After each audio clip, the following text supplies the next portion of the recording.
मी मराठी असू शकते आणि त्याच वेळेला भारतीय असू शकते.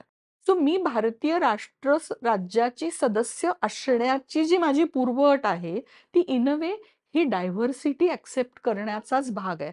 त्यातनं इन अ वे माझं खरं उत्तम नागरिकत्व हे प्रकट होतं आणि ते शाबूतही राहतं. मी ह्या समूहाचा भाग आहे.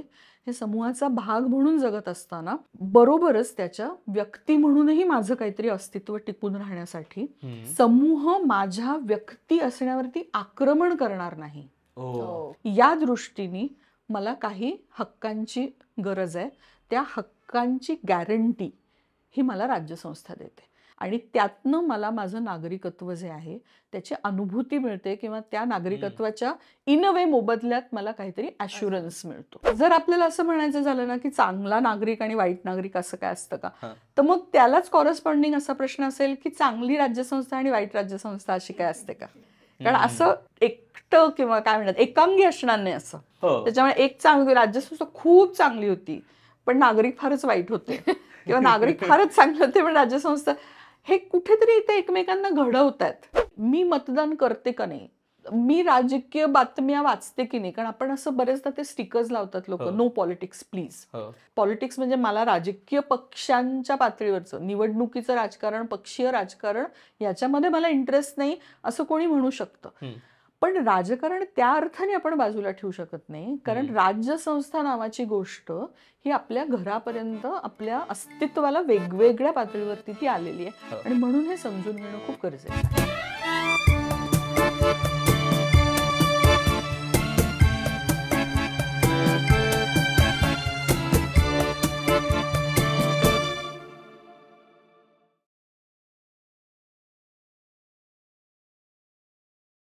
हॅलो, नमस्कार. नागरिक शास्त्राच्या या पहिल्या एपिसोडमध्ये तुमच्या सगळ्यांचं खूप खूप स्वागत आहे. आपल्यासोबत आहे सावनी आणि मी आता ओमकार बरोबर या बाळाला वाढवणार आहे. आणि मी ओमकार. जर तुम्ही अमुक तमुक बघत असाल तर तुम्ही ऑफकोर्स ओळखता. तर एकतर खूप थँक्यू तुम्ही हा व्हिडिओ बघताय. आपलं हे नवीन चॅनल आहे नागरिकशास्त्र, अमुक तमुकचंच नवीन व्हेंचर आहे ज्यामध्ये आपण नागरिकशास्त्र, नागरिक, राज्यशास्त्र यामधल्या ज्या इम्पॉर्टंट कॉन्सेप्ट्स आहेत त्या आपण परत एकदा रिव्हिजिट करणार आहोत. कारण कायम नागरिकशास्त्राबद्दल ज्यावेळेस चर्चा केली जाते त्यावेळेस फार जास्त पॉलिटिकल अँगलने त्याची चर्चा केली जाते. तर या प्लॅटफॉर्मच्या मदतीनं या प्लॅटफॉर्मच्या पद्धतीनं आपण हा प्रयत्न करणार आहोत की पॉलिटिक्स आणि राजकारण बाजूला ठेवून फक्त नागरिकशास्त्र, प्युअरली सिव्हिक्स आणि काय पद्धतीने एक अप्रोच असला पाहिजे, काय पद्धतीनं अंडरस्टँडिंग असलं पाहिजे याचा अभ्यास करूया. त्याचा एक पर्स्पेक्टिव्ह काय असेल तो घेण्याचा प्रयत्न या चॅनलमधनं करणार आहोत.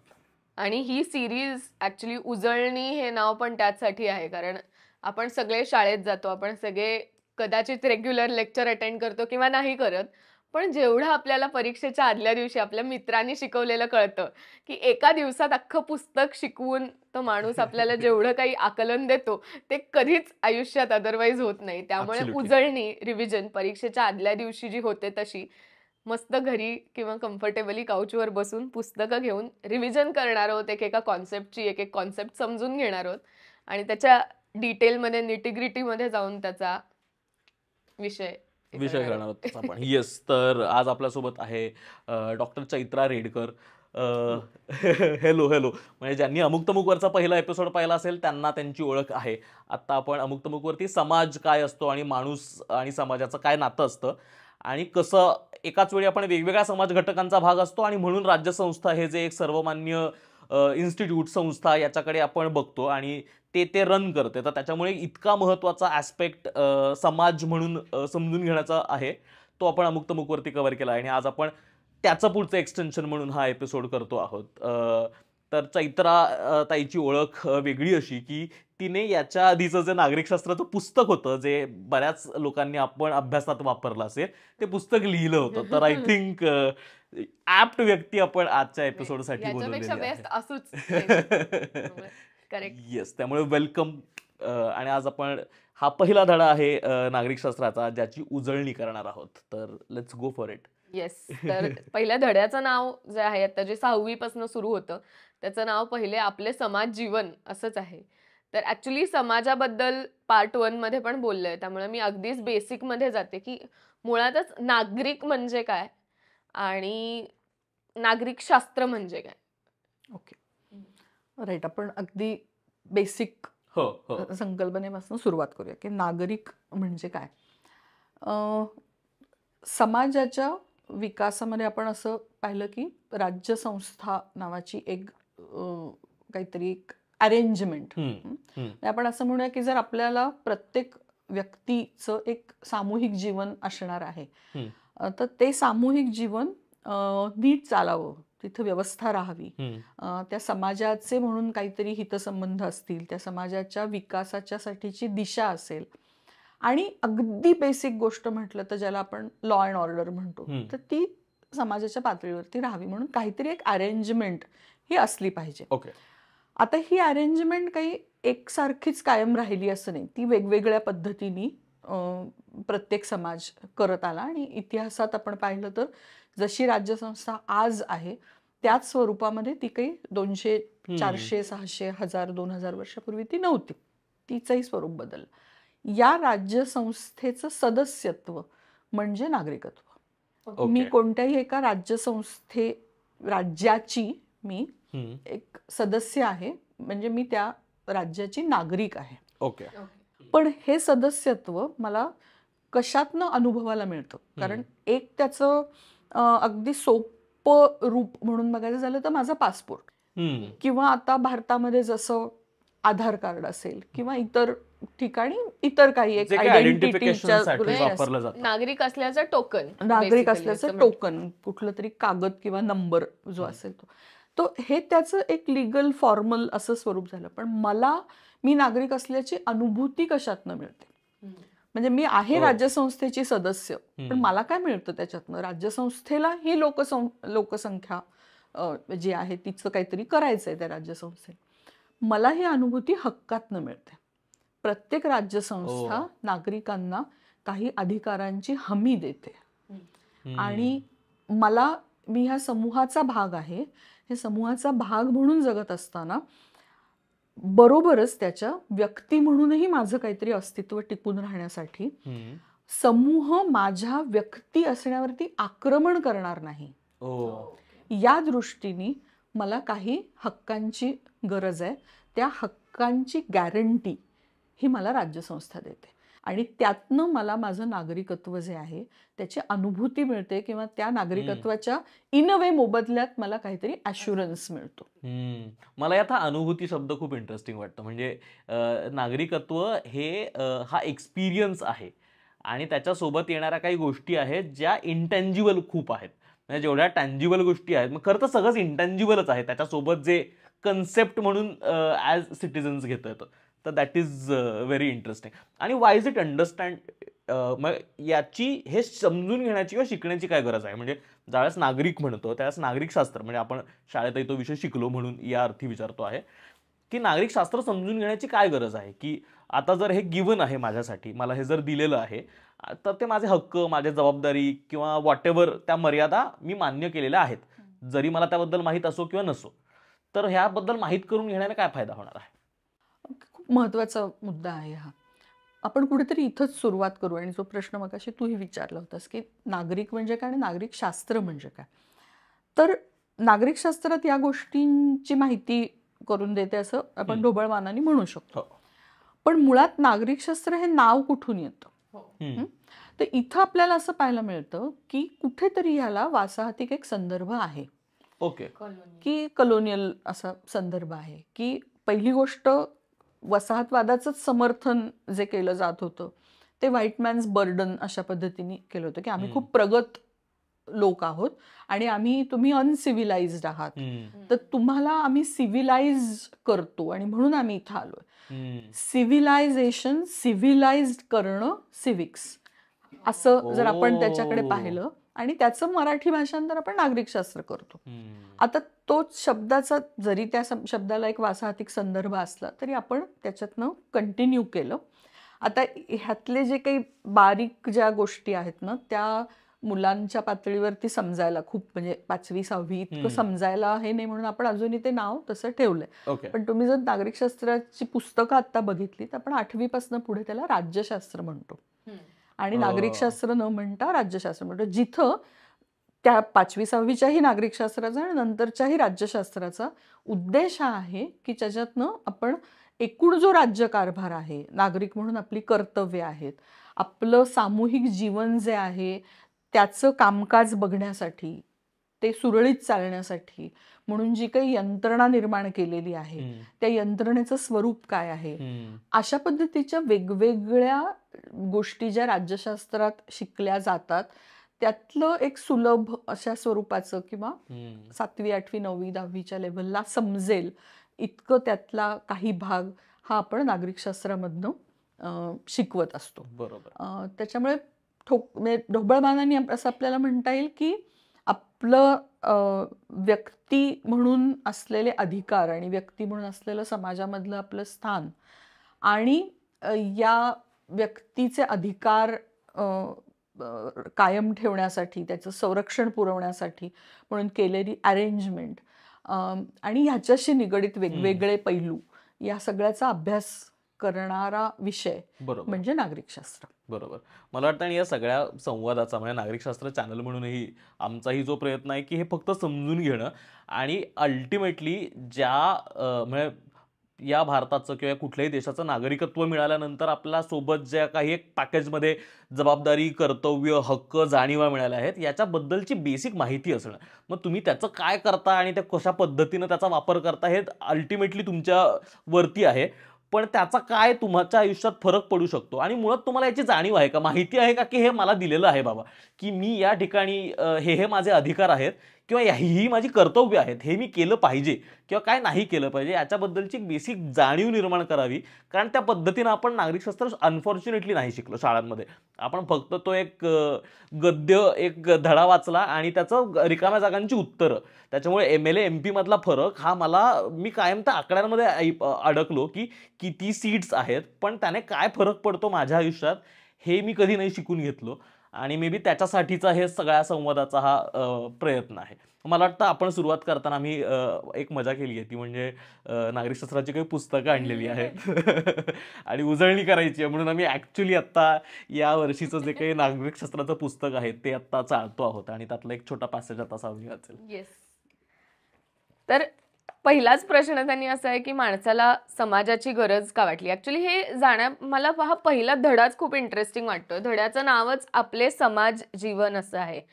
आता पहिले धडा वाचायच्या परत आधी की जेव्हा केव्हा आपण नागरिकशास्त्र म्हणतो तेव्हा आपल्याला पहिले हेच डोळ्यासमोर येतं की माणसाचं सरकारशी काय नातं आहे. म्हणजे माझं एक नागरिक म्हणून माझं सरकारशी काय नातं आहे आणि सरकारचं माझ्याशी काय नातं आहे.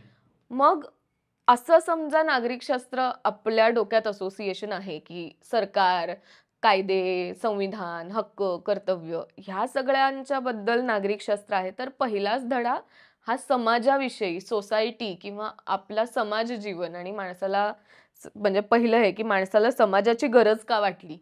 तर ह्या रिलेशननी पहिला धडा असणं, काय समाजाचं काय सिग्निफिकन्स आहे नागरिकशास्त्रामध्ये. तुझ्या प्रश्नामध्ये 2-3 वेगवेगळ्या लेयर्स आहेत, 2-3 वेगवेगळ्या कन्सेप्ट आहेत. माणूस म्हणूनच deep आहे. त्याच्यामुळे तर मला असं वाटतं त्या थोड्या वेगवेगळ्या करून मला बोलायला लागेल त्याच्याबद्दल. समाज हा का त्याची गरज का वाटली त्याची चर्चा तिथं आहे आणि ते आणखी आपण इंटरेस्ट असेल तर ते वाचू शकतो किंवा माणूस समाजात कसा राहायला लागला किंवा समाज नावाची गोष्ट कशी निर्माण, ह्याचे बरेच म्हणजे त्याला अँथ्रोपॉलॉजी म्हणतात, सोशॉलॉजी म्हणतात, हिस्ट्री, सगळ्यातनं वेगवेगळे स्टडीज झालेले आहेत. मुद्दा असा आहे की माणूस कधी काळी इतिहासाच्या कोणत्या तरी टप्प्यावरती वेगवेगळ्या स्वरूपामध्ये जर तो कलेक्टिव्ह लाईफ हा जगत होता तर ते कलेक्टिव्ह लाईफ रेग्युलेट करण्यासाठी म्हणून त्या कलेक्टिव्ह लाईफला त्याच्यामध्ये व्यवस्था निर्माण होण्यासाठी म्हणून राज्यसंस्था ही आली. तुझ्या बोलण्यामध्ये तू एक शब्द वापरला सरकार. आता इथं आपल्याला फरक करायला पाहिजे. म्हणजे राज्यसंस्था नावाची गोष्ट ही एक ॲबस्ट्रॅक्ट अमूर्त अशी यंत्रणा आहे. म्हणजे जर मला दाखवायचं म्हटलं की राज्यसंस्था दाखवा तर मग मी काय दाखवणार राज्यसंस्था म्हणून. म्हणजे राज्यशास्त्रामध्ये राज्यसंस्था म्हणतात तेव्हा त्याला 4 घटक हे सांगितले जातात.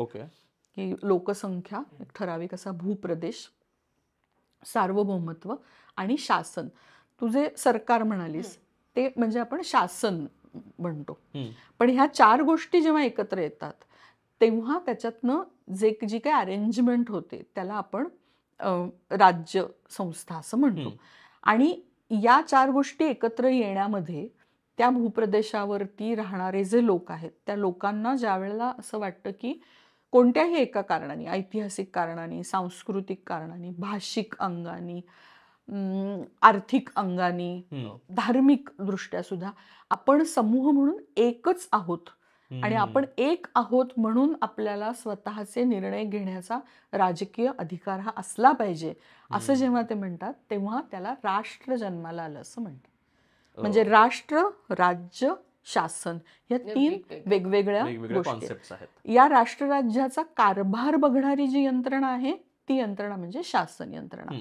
सरकार आपण त्याला म्हणतो पण आपण हल्ली सरकार शब्द थोडा अवॉइड करतो. ओके. कारण सरकार शब्दाला कुठेतरी मायबाप सरकार हा. असा जो एक कनोटेशन कनोटेशन आहे ज्याच्यामध्ये आपण डेमोक्रॅटिक अंगाने ते बघत नाही. म्हणजे तुम्ही कोणती तरी आश्रयदाते, हा. आमच्यावरती उपकार करा, आमचं हे करा, हे त्या एका सरंजामी चौकटीमध्ये बघितलं जातं. लोकशाहीमध्ये तसं नाहीये. आपण निवडून दिलेले प्रतिनिधी आपल्या वतीने कारभार बघतात आणि म्हणून ते आपले आश्रयदाते नाहीयेत. आपण त्यांचे गुलाम किंवा आपण त्यांचे नोकर नाही आहोत.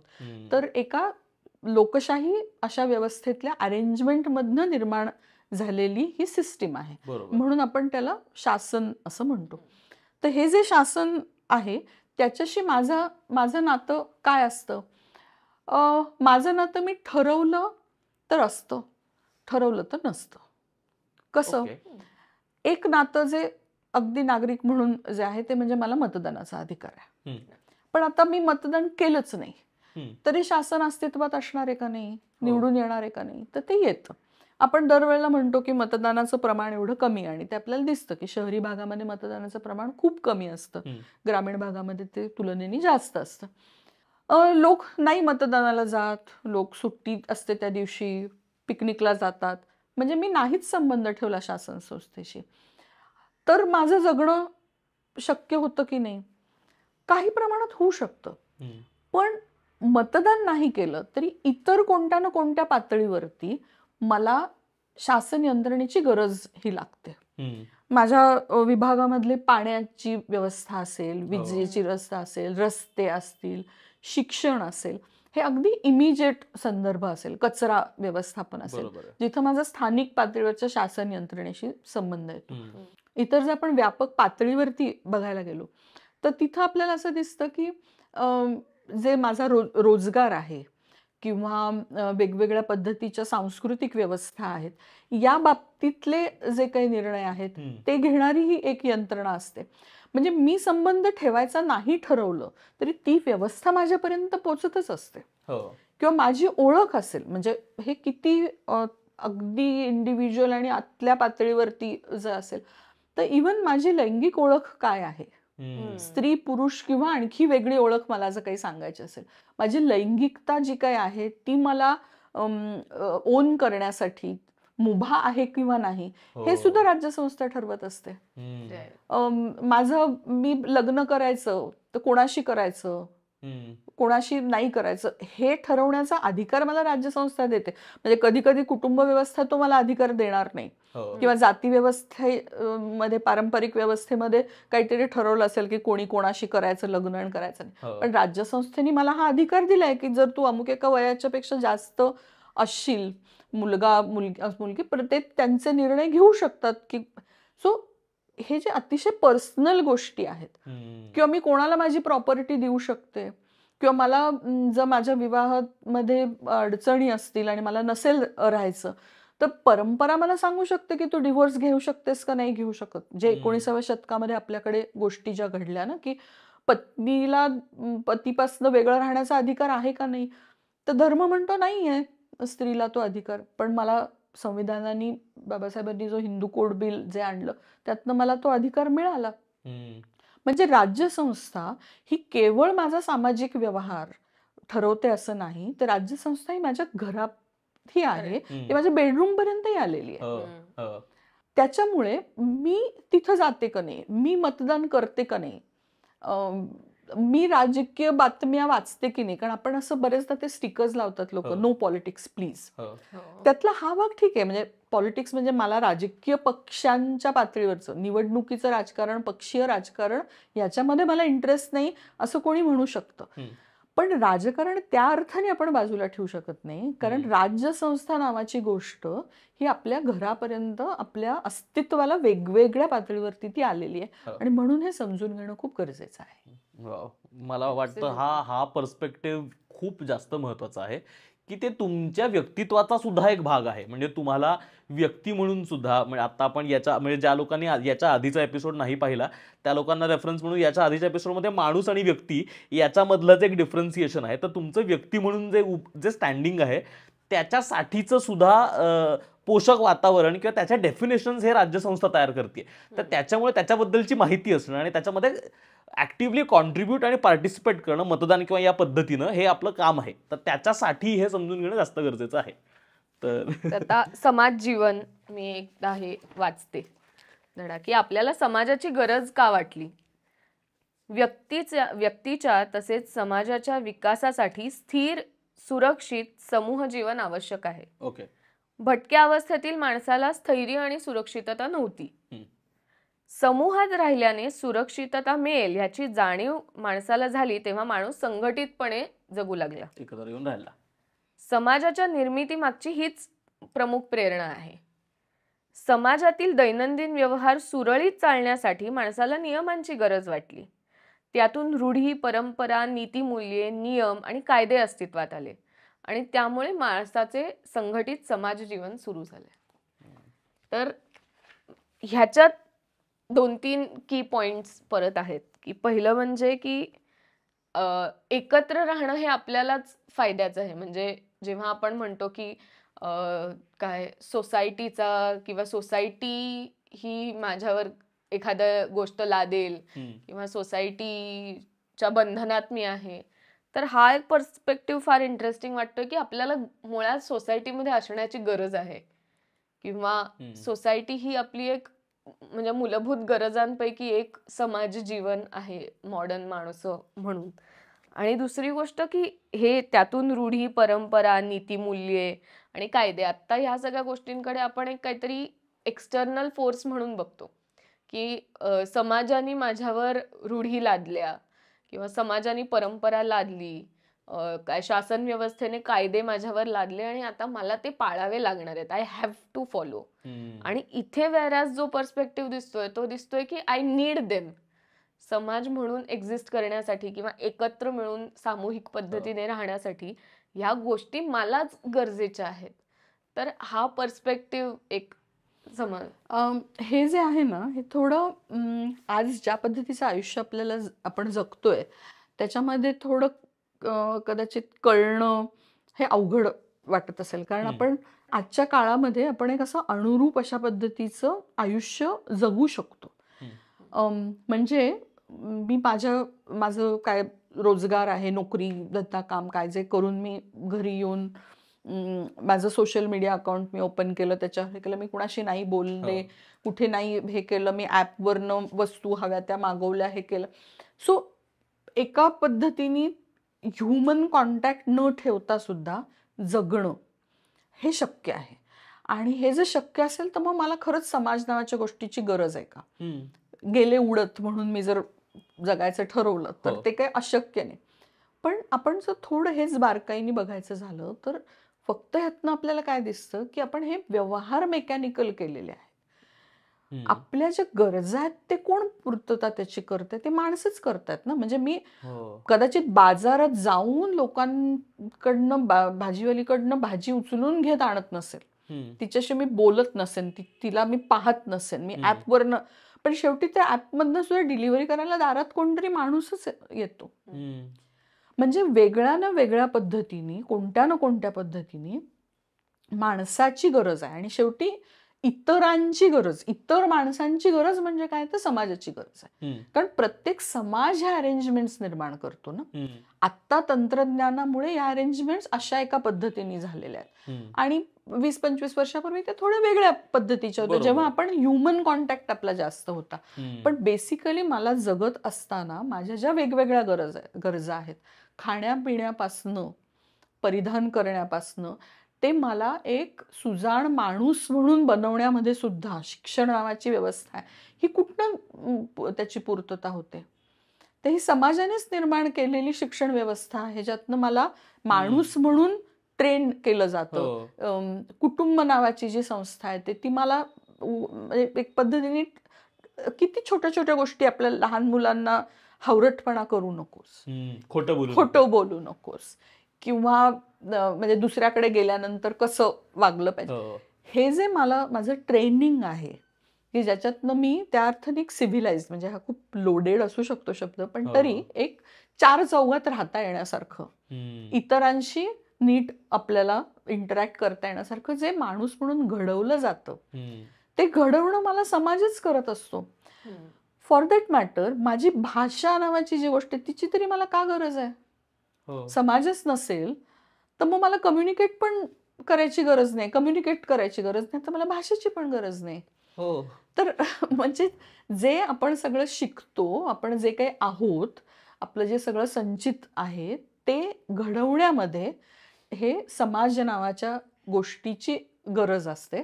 त्यातनं ती गोष्ट निर्माण होते. त्यातनं मला सेन्स ऑफ सिक्युरिटी पण वाटतं, कारण मला एकटं वाटणं, मला एकाकी वाटणं, हे मी कुणाशी तरी कनेक्ट झालेली नसल्याचं लक्षण असतं. बरोबर. समाज मला ते कनेक्शन देतो आणि माणसाला जी भीती आहे त्याच्या मनातली, ती जेव्हा तो कोणत्याही गटाचा भाग आहे, समूहाचा भाग आहे, ती भीती तशी कमी कमी होत जाते. आणि म्हणून माणसाची गरज आहे की त्याला समाज नावाची काहीतरी यंत्रणा, काहीतरी अरेंजमेंट, ती वेगवेगळी असेल, ती त्याला हवी आहे. मला अजून एक, म्हणजे आता आपण ज्या ज्या वेळेस राज्यसंस्था, नागरिक आणि लोकांचं कॉन्ट्रीब्युशन आणि त्यांचा फीडबॅक मेकॅनिझम वगैरे याच्याबद्दल बोलतो, त्यावेळेस सगळ्यात महत्त्वाचा म्हणजे या सगळ्याच्यातला बऱ्याच लोकांचा जो आक्षेप किंवा हे म्हणणं असतं ना, की माझं म्हणणं पुटफोर्थ करण्यासाठी माझ्याकडे इनफ प्लॅटफॉर्म्स नसतात. म्हणजे माझ्याकडे मतदान हे एकमेव टूल दिसतं जे विजिबल इम्पॅक्ट आणू शकतं, पण अदरवाईज ह्या सगळ्या संस्था डिझाईन करताना सुद्धा किंवा झाल्या तेव्हा सुद्धा लोकांची मतं किंवा त्यांच्या अपेक्षा, त्यांचे एक्सपेक्टेशन्स, कारण एक लार्जर ग्रुप असतो जो इन्फ्लुएन्शियल ग्रुप असतो, तो इतर लोकांसाठीचे निर्णय घेत असतो. या सगळ्यामध्ये एक खूप मोठा, म्हणजे 70-80% किंवा त्यापेक्षाही मोठा वर्ग कदाचित असतो ज्यांची मतं ग्राह्यच धरली जात नाही किंवा त्यांच्यासाठी अज्युम्ड हे केले जातात, आणि मग ते फक्त मतदान हा एकमेव टूल राहतो त्यांची मतं पोचवण्यासाठी किंवा त्यांचे जे काय म्हणणं आहे ते पोचवण्यासाठी, आणि त्याच्यापासूनही आता एलियनेट होतात. तर तो डिस्कनेक्ट जो होतो, कारण तो फीडबॅक मेकॅनिझम तेवढा स्ट्रॉंग नाही, त्याच्यामुळे असतं का, की कसं? एक भाग असा आहे की मतदानामध्ये काय आहे की आपण फक्त आपला प्रतिनिधी निवडून देतो. पुढे प्रतिनिधी नेमकं काय करतो किंवा काय करते, आणि जे ती करते ते मला हवंय तेच करते का, हे ना खूप असे क्रिटिकल इश्यूज आहेत. एकूण म्हणजे सैद्धांतिक पातळीवरचेच क्रिटिकल इश्यूज आहेत की आपण एक अरेंजमेंट निर्माण केली प्रातिनिधिक लोकशाही नावाची, पण त्या प्रातिनिधिक लोकशाहीमध्ये जी माझी सामूहिक इच्छा आहे ती कायम पातळीवरती कायम ती व्यक्त होत राहते का तिथं, किंवा मी निवडून दिलेल्या प्रतिनिधींनी घेतलेला प्रत्येक निर्णय हा मला मान्य असतो का? तो जर नसेल तर मग मी काय करायचं? आता हे काय आहे की आता ज्या स्वरूपातल्या राज्यसंस्था आहेत तिथं ह्याला कन्क्लुझिव्ह उत्तर आपल्याला मिळालेलं नाही, कारण आत्ताच्या राज्यसंस्था ह्या मोठ्या आकाराच्या आणि जास्त लोकसंख्या असलेले, आपण जर स्वित्झर्लंड सारखे देश पाहिले की ज्यांनी जे छोटे देश आहेत, श्रीमंत अतिशय देश आहेत, त्यांनी अजूनही प्रत्यक्ष लोकशाहीचे काही प्रयोग हे तिथं त्यांनी ठेवलेले आहेत. ओके, म्हणजे म्हणजे उदाहरणार्थ एक राईट टू रिकॉल नावाचा आहे, तो पण सगळ्या ह्याच्यामध्ये नाही, पण तिथं ओके. कॅन्टन्स म्हणजे आपण ज्याला राज्य म्हणतो ना, म्हणजे हा, हा, हा. महाराष्ट्र एक राज्य, हो. त्या पद्धतीचं राज्य संस्था या अर्थाने नव्हे, तसं तिकडे कॅन्टन्स नाव आहे. तर काही कॅन्टन्समध्ये हे आहे की मी माझा प्रतिनिधी निवडून दिलेला आहे, हम्म. पण तो मला हवं तसं काम करत नाही, तेव्हा त्याला त्याचं सदस्यत्व रद्द करण्यासाठी त्याला मी ओ. परत बोलवून घेणं. वाव. हा. पण ह्या ज्या गोष्टी आहेत ह्या छोट्या स्तरावरती आणि पुन्हा ही खर्चिक आहे, कारण ही जवळपास हो. पुन्हा निवडणूक घेतल्यासारखंच आहे ना. हो. किंवा तिथं आणखी अरेंजमेंट आहे की मला जर वाटत असेल की काही एक पद्धतीचा कायदा यावा, हम्म. तर मग समविचारी जे लोक असतील त्यांनी एकत्र येऊन जर प्रस्ताव दिला की हे तुम्ही नुसता प्रस्ताव देऊ शकता किंवा पूर्ण विधेयकच तयार करून देऊ शकता, हो. तर मग पार्लमेंटला ते विधेयक मंजूर करावं लागतं. म्हणजे त्याच्यावर चर्चा हो. होणार, प्रोसेस सगळी पार पडणार, हम्म. पण इनिशिएट विचारात तरी करणं, घ्यावं हा लागतं. म्हणजे इनिशिएट आपण करू शकतो. Interesting. आता हे म्हणजे हे आपल्याकडे आणता येईल का नाही किंवा हे किंवा हे फक्त भारत नावाच्या एका देशाचं हे नाही, प्रश्न बरोबर. नाहीयेत. हो. कारण आपण पूर्ण जगभरात बघितलं तर सगळ्याच राज्यसंस्था ह्या मोठ्या आकाराच्या आहेत. हम्म. कदाचित आपल्यापेक्षा थोड्या छोट्या असतील तरी लोकसंख्या खूप मोठी आहे. हो. लाखांनी आणि कोटींनी जिथे लोकसंख्या असते तिथं या गोष्टी करणं हे जवळपास अशक्यच आहे. आणि जरी आपण म्हटलं की टेक्नॉलॉजी ऑनलाईन वगैरे तरी त्याला वेळ लागेल हो, आणि हो. त्यातनं होईल किंवा न हो. होईल हे खूप वेगळे प्रश्न आहेत. पण मग त्याला काहीतरी वेगळा मार्ग असू शकतो का, या दृष्टीने आपल्याकडे काही काही अरेंजमेंट ह्या केल्या गेलेल्या आहेत की उदाहरणार्थ गावाच्या पातळीवरती जी ग्रामसभा नावाची जी अरेंजमेंट आहे हम्म. आणि जी कंपल्सरी आहे की वर्षातनं किमान 2 ग्रामसभा झाल्या पाहिजेत.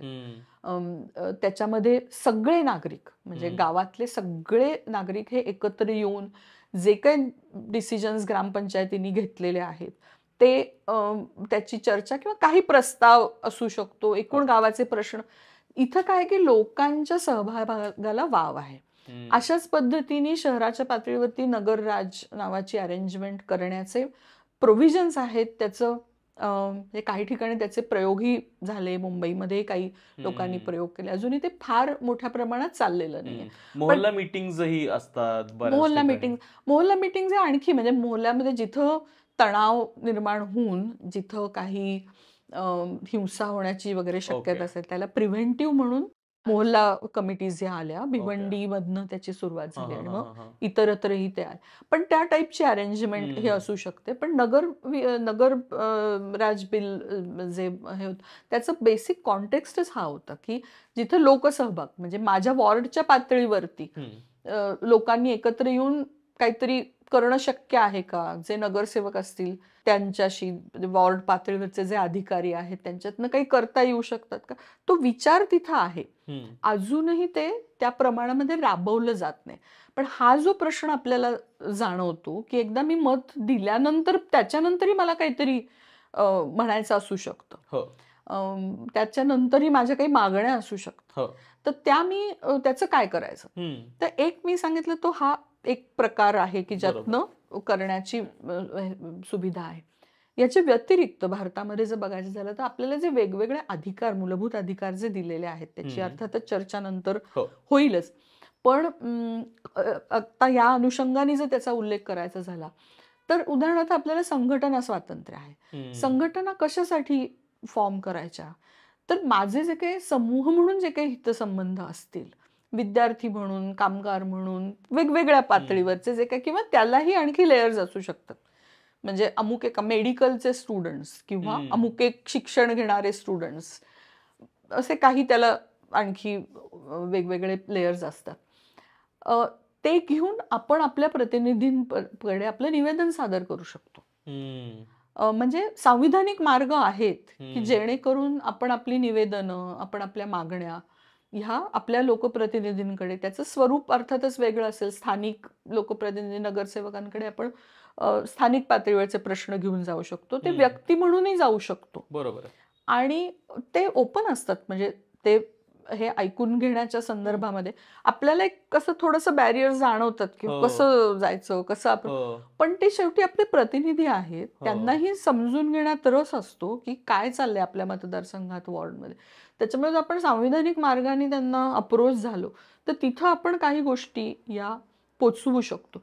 आणि तसं जर बघायला गेलं तर वेगवेगळे फोरम्स आहेत. म्हणजे जी लोक जागरूकपणे हे करतात ते हो अगदी वाचकांच्या पत्रामध्ये पत्र लिहिण्यापासून हो हो सुद्धा वेगवेगळे मार्ग आहेतच. हो हो त्याच्याही पुढे जाऊन आपण राजकीय पक्षांचे सदस्य होऊ शकतो, हम्म. ज्यातनं म्हणजे हा सहभागी म्हणजे होण्याचे बरोबर आणखी आहे. वेगवेगळे कारण तोही अधिकार आपल्याला संविधानाने दिलेला आहे. हम्म. टेक्निकली प्रत्येक व्यक्ती ही कोणत्याही संविधानिक पदाची निवडणूक लढवू शकते. लढवू शकते. टेक्निकली तुम्ही मी कोणी आपण राष्ट्रपती पदाचे उमेदवार म्हणून निवडणूक लढण्याचा हो अधिकार संविधानाने आपल्याला दिला. हो तो आपण वापरतो की नाही, आपल्याला वापरायची इच्छा आहे की नाही, ते प्रॅक्टिकली शक्य होतं की नाही, हे नंतरचे प्रश्न झाले. पण हो या व्यवस्थेमध्ये जी व्यवस्था मला रूल करते हम्म. तिने कसं रूल करावं, तिने कसे नियम करावेत, कशी धोरणं आखावीत, हे ठरवण्यासाठीचे वेगवेगळे जे प्लॅटफॉर्म्स असू शकतात हम्म. त्या प्लॅटफॉर्मवरती जाण्याचे मूलभूत अधिकार, साधा सुद्धा अधिकार नाही, मूलभूत अधिकार संविधानाने आपल्याला सगळ्यांना दिलेले आहे.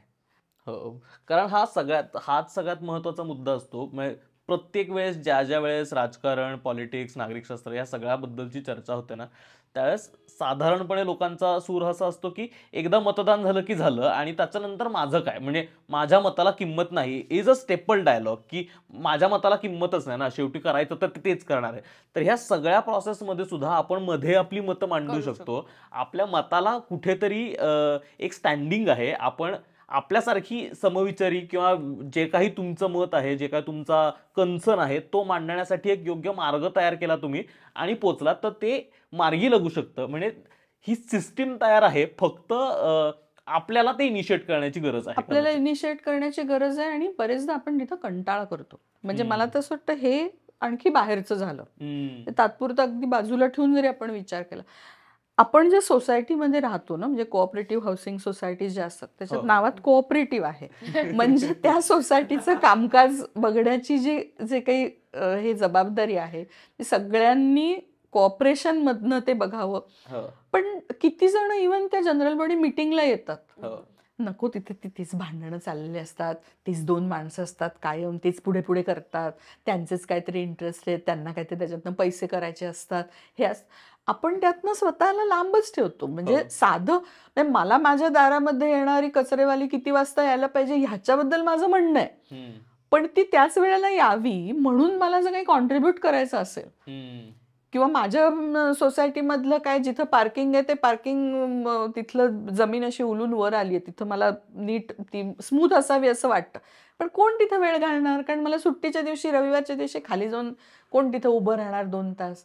कोण ते करतात ते लोक ते करू देत. हम्म. हे जे आपण म्हणजे आपल्याला सामूहिक जीवन जे आहे त्याच्यात व्यवस्था तर पाहिजे, पण त्याची जबाबदारी आणि त्याच्यात जे कुठेतरी माझ्या वैयक्तिक सुखावरती आणि आरामावरती जे हम्म. अतिक्रमण होतंय ते मात्र नको, किंवा त्याच्या जोडीला जे काही मागे लागणारे लचाण हो ते मला नकोय. पॉसिबली आपल्याला ते निगोसिएशनही जमत नाही. हो म्हणजे हम्म. समूहावर शेवटी असं आहे की माझं कोणी ऐकत नाही, म्हणजे फक्त माझंच ऐकलं पाहिजे असा जर अट्टाहास असेल तर ते नाही होत. म्हणजे मला दुसऱ्याचंही ऐकून घेतलं पाहिजे, जसे मला अधिकार आहेत तसे इतरांनाही आहेत. हो सो हे जे म्युच्युअल कॉन्व्हर्सेशन मधनं कुठेतरी आराई होणं आहे, हे जे रिस्पेक्ट करणं आहे दुसऱ्याचं, ही जे काही म्हणणं असेल ते, हम्म. त्याच्यासाठी अधिक अधिक आपल्याला स्वतःला तयार करायला पाहिजे. मग आपल्याला ते सामूहिकतेचाही आपण कसे भाग आहोत आणि ती सामूहिकता अधिक आनंददायी आणि अधिक आरामदायक कशी असू शकते, अगदी हाऊसिंग सोसायटीपासनं ते देशाच्या पातळीपर्यंत, ते काहीतरी म्हणण्याचा अधिकार पण राहील. आता हे सगळं आपण जे बोलत होतो त्याच्यातनं मला एक थीम अशी कॉमन जाणवली की आतापर्यंत किंवा जनरली आपण नियम किंवा रूढी, परंपरा, कायदे ह्या सगळ्या गोष्टींकडे ना काहीतरी एक्सटर्नल म्हणून बघतो, हो की ह्यांनी सांगितलंय म्हणून, समाजाने सांगितलंय म्हणून, गव्हर्नमेंटनी सांगितलंय म्हणून किंवा मोठ्या लोकांनी सांगितलंय म्हणून आपण हे करतो. पण आता म्हणजे पार्किंगचा मुद्दा आहे की ह्या सगळे जे नियम असतात, हे सगळ्या सिस्टीम्स असतात, ते आपल्या गरजेतनं निर्माण झालेले आहेत. मी हो कुठेतरी मागे वाचलेलं की आपण रस्त्यावरचे नियम का पाळतो, ट्रॅफिकचे नियम का पाळतो? ते नियम आहेत म्हणून नाही, तर मी समजा ते नियम न पाळून अस्ताव्यस्त चालले कुठेही रस्त्यावर, हो तर मला गाडी उडवणार आहे. हो ह्या माझ्या नीडमधनं आपण ते नियम पाळतो आणि किंवा ते नियम अस्तित्वात येतात मुळात. तर कुठेतरी हेच ते सोशल कॉन्ट्रॅक्ट म्हणतात तसं आहे का? म्हणजे फॉर एक्झाम्पल मला असं वाटतंय की मला माझं जी वेल्थ आहे ती प्रोटेक्टेड राहावी. तुम्ही येऊन चोरी करू नका आणि आम्ही येऊन तुमच्या वेल्थची चोरी करणार नाही. असा सिस्टीम एक असावी की ठीक आहे, असं कोणीतरी सांगावं ठीक आहे, ह्यांनी ठरवलंय चोरी करणार नाहीत, त्यांनी ठरवलंय चोरी करणार नाहीत. ती आता नियमित करण्यासाठी आपण एक सिस्टीम आणूया आणि मग ते एकत्र सोसायटीमध्ये राहताना ती सिस्टीम राबवली जाते. तर हे हो, हा एक काय आहे की हा म्हणजे राज्यशास्त्र किंवा आपण असं म्हणूया की राजकीय तत्वज्ञानामधला हा एक खूप असा गंभीर प्रश्न आहे आणि मी त्या गंभीर आणि अकॅडमिक गोष्टीकडे नेत नाही. पण सोपं करून जर आपण म्हणायचं झालं तर साधा प्रश्न आहे की मी कायदे का पाळते. त्याचं एक साधं उत्तर असं आहे की नाही पाळले तर तुला शिक्षा होणार. आणि जसं आपल्याला माहिती आहे की आगीला हात लावलं की भाजणार म्हणून माणूस आगीपासून लांब राहतो. ती जे बेसिक इन्स्टिंक्ट आहे की मला इजा नाही होता कामा, तसंच मला शिक्षा होऊ नये म्हणून मी कायदे पाळते. पण पुढे जाऊन प्रश्न मग असा येतो की असं करण्याचा अधिकार राज्यसंस्थेला कोणी दिला. म्हणजे आता इमिजिएट कॉन्टेक्स्ट मध्ये माहिती आहे मला मी हे केलं नाही तर मला इजा होणार आहे ती होऊ नये म्हणून. तर मग तिथं प्रश्न असा येतो की राज्यसंस्थेची निर्मितीच माणसांनी का केली. कायदे बनवणारी यंत्रणाच का कधीतरी केली ना इतिहासामध्ये. 10,000 15 काय जे कधी वर्ष काय असतील ती इतिहास तो प्रश्न बाजूला ठेवतात पुरता, त्याच्याबद्दल वाद असू शकतात. पण कधी जेव्हा केव्हा त्यांनी ती केली ती त्यांनी का केली. त्याचं एक एक्सप्लेनेशन असं आहे की माणसांनी समाजात राहण्याचा करार केला. करार केला म्हणजे तो असं काही बसून एकत्र केला असं नाही. पण त्याला हे कळलं की त्याच्या जे काही गरजा आहेत त्या भागवण्यासाठी त्याला समाज नावाची यंत्रणा, समाज नावाची अरेंजमेंटची त्याला गरज आहे. याची जाणीव त्याला ज्या वेळेला झाली त्यावेळेला त्याला असं वाटलं की मला जे अनिर्बंध असं स्वातंत्र्य आहे ते स्वातंत्र्यावरती मी थोडं बंधन घातलं तरी चालेल, कारण मला सिक्युरिटी ही हवी आहे. मला फक्त स्वातंत्र्य हवं असं नाही, मला सिक्युरिटी ही हवी आहे, मला सुव्यवस्था ही हवी आहे. आणि म्हणून त्यांनी एक करार केला. तो करार कुणाबरोबर केला ह्याच्याबद्दलही वेगवेगळी मतमतांतर लोक मांडतात. म्हणजे आपण एकमेकांशी करार केला आणि राज्यसंस्था नावाची गोष्ट आणली का, आपण राज्यसंस्थेशी काही करार केला आणि राज्यसंस्थेशी केलेल्या करारातनं म्हणून काहीतरी इथं व्यवस्था आली, असं वेगवेगळे मतप्रवाह आहेत. पण बेसिक मुद्दा तिथं असा आहे की समाज नावाची अरेंजमेंट आपण कुठल्या तरी टप्प्यावरती स्वीकारली आणि ती आपल्याच भल्यासाठी आहे हे आपल्याला वाटलं. व्यक्ती म्हणून जसं आपलं अस्तित्व आहे तसंच समाजाचा घटक म्हणून एक काहीतरी आपलं अस्तित्व हे आपल्याला आनंददायी आणि सुखकारक होण्यासाठी म्हणून आपण ती अरेंजमेंट केली.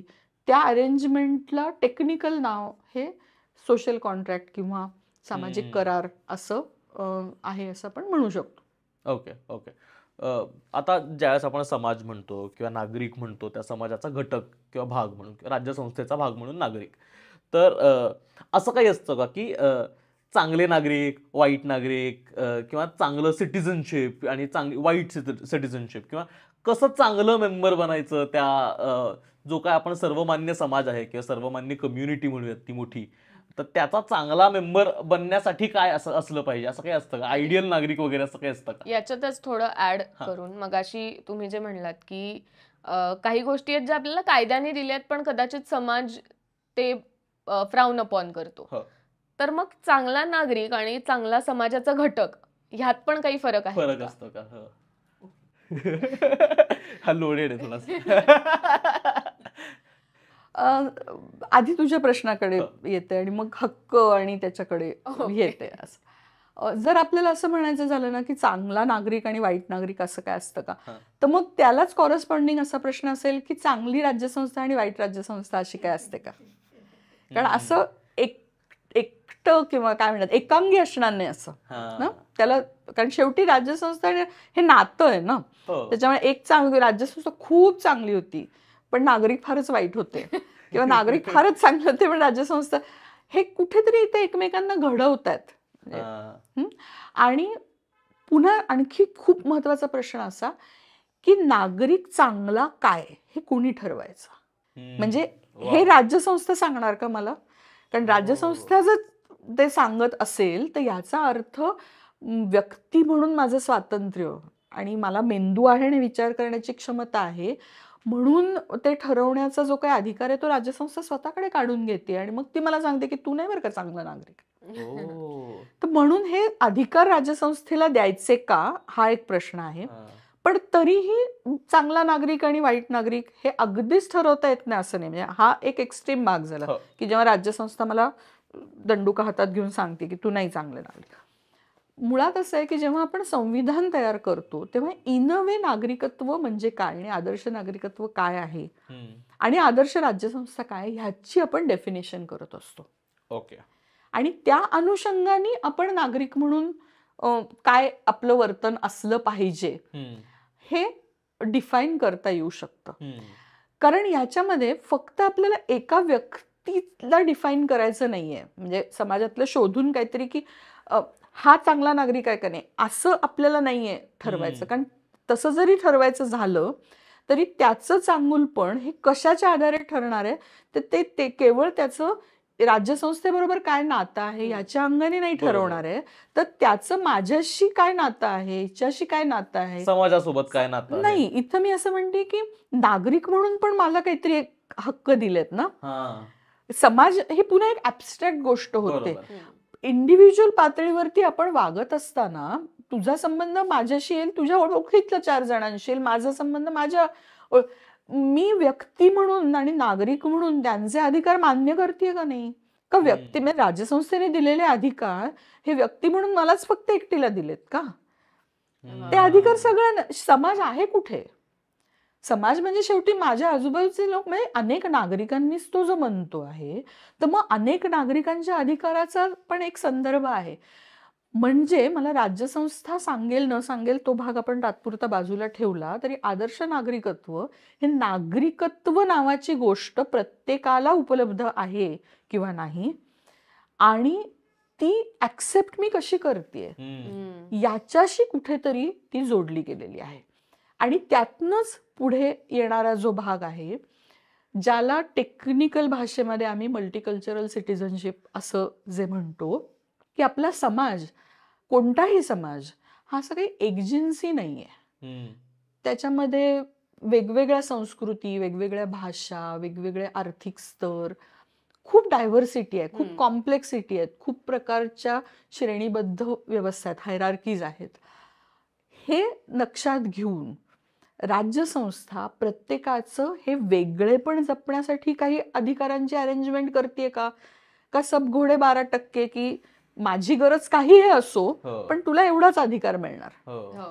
आपल्या संविधानामध्ये जे सांस्कृतिक आणि धार्मिक अधिकार आहेत त्यातले हे थोरवी अशी आहे की जी मल्टीकल्चरलिझम नावाचा विचार ज्याची जाणीव ही परदेशामध्ये युरोपामध्ये बरीच उशिरा झाली 70-80च्या दशकापासून पुढे झाली. त्याची जाण ही आपल्या संविधानकर्त्यांना तेव्हाच होती. आपल्या स्वातंत्र्य लढ्यातही ती होती आणि आपल्या संविधानातही होती की त्याच्यामुळे मी जशी आहे तशी असूनही मी तेवढीच राष्ट्राभिमानी तेवढीच मी भारतीय असू शकते. मी मराठी आणि भारतीय एकाच वेळे असू शकते. मी माझं वेगळेपण मला नष्ट करण्याची गरज नाही माझं भारतीयत्व सिद्ध करण्यासाठी. हे जे आलं याच्यातनं नागरिक म्हणून माझं जे काही वेगळेपण आहे माझा जो युनिकनेस आहे तो जपून शिवाय ह्या मोठ्या समुदायाची मी सदस्य आहे हे याची गॅरंटी याचा ॲश्युरन्स हा मला संविधानाने दिला. आणि हे मी जसं ॲक्नॉलेज करणं त्यातनंच माझं चांगलं नागरिकत्व घडतंय. म्हणजे जिथं मी अपेक्षा ठेवायला लागते की तुझं माझ्यासारखी नाहीयेस तुझं माझ्यासारखं नाहीयेस तर तू भारतीयच नाहीयेस तिथं मग प्रॉब्लेम्स आहेत. कारण मला भारतीय संविधानाने हे दिलंय ना की जशी आहे तशी राहा पण भारतीय तरी तू राहतेस. कारण साधा प्रश्न आहे की मी जर असं विचारलं की तुमचं मराठीपण आणि तुमचं भारतीयपण हे तुम्ही डिफाईन करा. आणि हाच प्रश्न जर मी एखाद्या बंगाली माणसाला विचारला की तुमचं बंगालीपण आणि तुमचं भारतीयपण कोणालाच ह्याच्यामध्ये कॉन्ट्राडिक्शन जाणवणार नाही. म्हणजे मी जेवढी मराठी आहे तेवढीच मी भारतीय आहे मी जेवढी पंजाबी आहे तेवढीच मी भारतीय आहे जेवढी मी बंगाली असू शकते आणि त्याच वेळेला मी भारतीय असू शकते. मी मराठी असू शकते आणि त्याच वेळेला भारतीय असू शकते. सो मी भारतीय राज्याची सदस्य असण्याची जी माझी पूर्वअट आहे ती इन अ वे ही डायव्हर्सिटी ऍक्सेप्ट करण्याचाच भाग आहे. त्यातनं इन अ वे माझं खरं उत्तम नागरिकत्व हे प्रकट होतं आणि ते शाबूतही राहतं. वाव. येस, आपण आता 6वीचं नागरिकशास्त्राचं पुस्तक समोर आहे आणि त्यातला पहिला धडा होता आपले समाज जीवन. त्यातल्या बऱ्यापैकी गोष्टी आता आपण या आजच्या उजळणीच्या पहिल्या धड्यात कव्हर केलेल्या आहेत. तर त्या धड्याचा प्रत्येक पुस्तकात आता एक असा छोटा चौकोन येतो ज्यात लिहिलेलं आहे तुम्हाला माहिती आहे का? तर त्यातला जो शेवटचा पॅच आहे, जो समास आहे तो वाचतो. जन्मतः सर्व माणसे समान आहेत. माणूस म्हणून सर्वांचा दर्जा सारखाच आहे. भारताच्या संविधानानुसार सर्वजण कायद्यापुढे समान आहेत. संविधानाने आपल्याला संधीच्या समानतेची हमी दिलेली आहे. शिक्षण, क्षमता व कौशल्य यांचा उपयोग करून आपण आपली प्रगती साधू शकतो. तर मला वाटतं हा आजचा एपिसोड समाप्त करण्यासाठीचा योग्य हे आहे.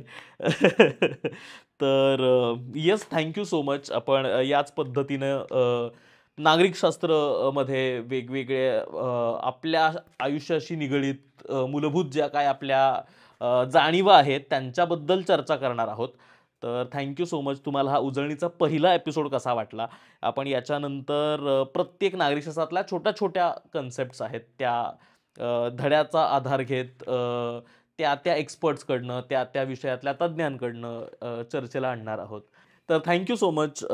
नवीन उपक्रम सुरू केला आहे नागरिकशास्त्रामध्ये आणि तुम्हाला हे आवडेल, तुमचं प्रेम मिळेल ही अपेक्षा आहे.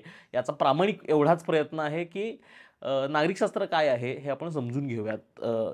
फार जास्त पक्षीय राजकारण आणि त्या संबंधी राजकीय गोष्टींमुळे जे आता नागरिकशास्त्र, सिव्हिक्स आणि राज्यशास्त्राकडे बघण्याचा जो एक दृष्टिकोन तयार झालेला आहे त्याच्यापासून थोडं लांब जाऊन फक्त प्युअरली राज्यशास्त्र आणि त्याची आपल्या आयुष्यातली गरज आणि त्याची भूमिका हे समजून घेणं हा या सगळ्याचा उद्देश आहे. तर थँक्यू सो मच. प्लीज नागरिकशास्त्राला फॉलो करा, सबस्क्राईब करा. कुठल्याही प्लॅटफॉर्मवर ऐकतायत तर फॉलो करायला विसरू नका आणि प्लीज तुमच्या जवळच्या मित्रमैत्रिणींना, नातेवाईकांना, कारण हे सगळ्यांसाठी आहे आपल्यासाठी. तर जे आपण धडे शाळेत स्किप केलेले आहेत ते आपण आता त्यांची उजळणी करतो आहोत आणि येस, थँक्यू सो मच. धन्यवाद.